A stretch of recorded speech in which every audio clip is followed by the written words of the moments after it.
La baisse des indemnités journalières pour les arrêts maladie se précise. Le gouvernement prévoit la publication d'un décret d'ici la fin de la semaine.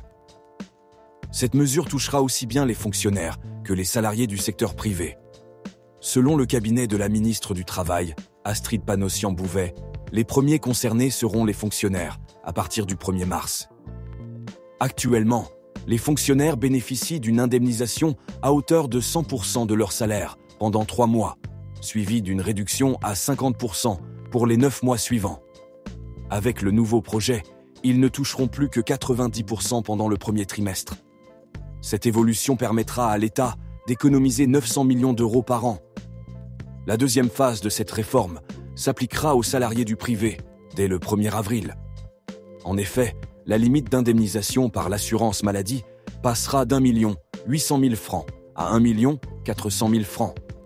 Cela représente une diminution significative des indemnités pour de nombreux travailleurs.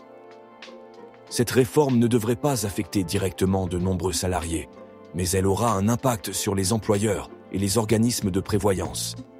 Le Centre technique des institutions de prévoyance qualifie cette mesure de complètement irresponsable, estimant qu'elle pourrait coûter 800 millions d'euros aux entreprises. Les salariés les plus vulnérables seront ceux qui subiront le plus cette baisse.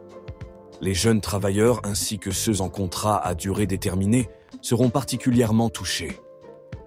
Que pensez-vous de cette réforme ? N'hésitez pas à partager vos opinions en commentaire et à vous abonner pour plus d'informations.